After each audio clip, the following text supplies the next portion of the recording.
The existing approach to instruction has been established for a long period of time, and many teachers have created a lot of material to support it.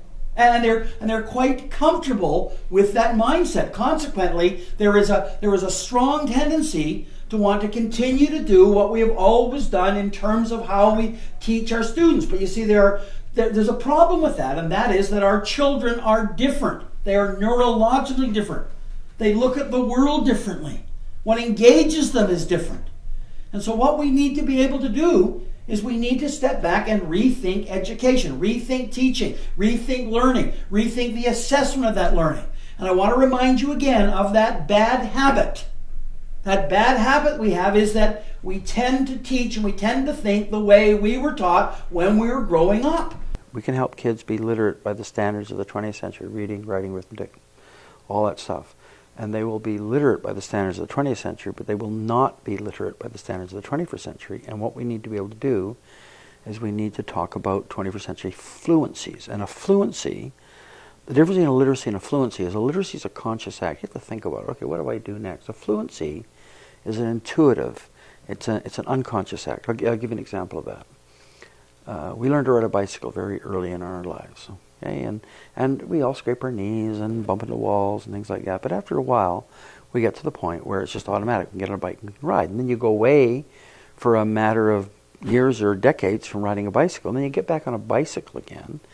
And it's right there. In fact, what you can do is after you sort of get used to the gears and things like that, the focus absolutely becomes on the destination. It doesn't become on the vehicle itself. Now, information fluency in conjunction with media fluency are absolutely essential to this. Now, I define information fluency by using what are called the 5 A's.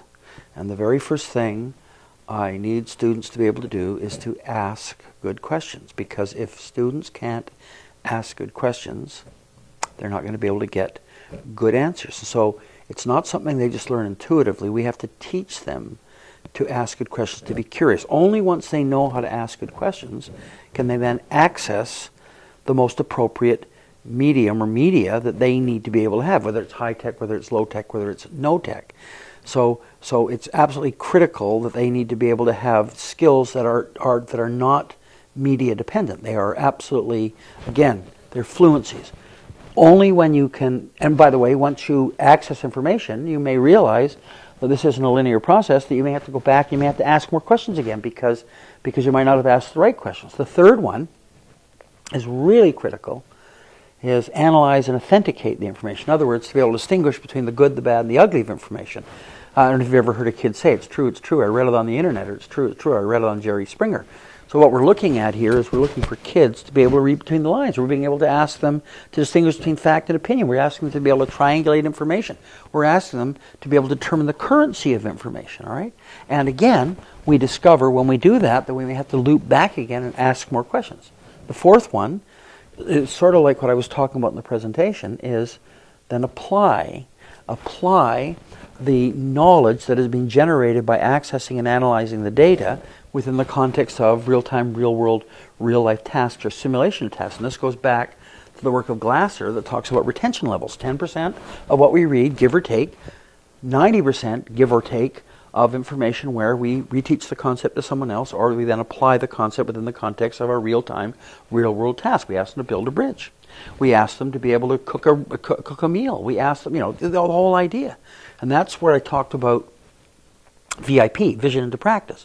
And then the last one is absolutely critical. It's assess. Assess both the product. There's what we plan to do. Here's what the product looks like. Did it meet the way we had defined it at the beginning? Okay, but more important than the product, because products come and go, is the process skills, critical thinking, problem solving. What was learned? How was it learned? How do I make this process? How do I make this product better the next time around? Now, I'm going back to your question now. I happen to think that information fluency, and tied to that, I didn't talk anything about media fluency, I think they are as important, if not more important, than core content, okay? And that I happen to believe that information fluency is the absolute foundation of all learning, and as a result of that, it needs to be embedded into every subject at every grade level, the responsibility of every single teacher from kindergarten through to senility. Now, you can hear I don't hold strong opinions about this stuff.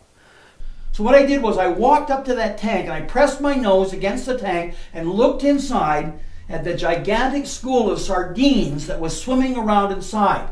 And in the beginning, as my eyes were adjusting to light, what I realized at first was they all appeared to be swimming in the same direction. But after a while, as you started to get comfortable, what you began to realize is that at any one time there would be a small group of sardines that was actually swimming in an opposite direction. And when they swam in the opposite direction, they caused conflict, they caused discomfort, they caused stress. But finally, when a critical mass of truly committed sardines was reached, I'm not talking about 50 or 60% who wanted to be committed to the change, but 10 to 15% who truly believed in change, the rest of the school absolutely turned and followed.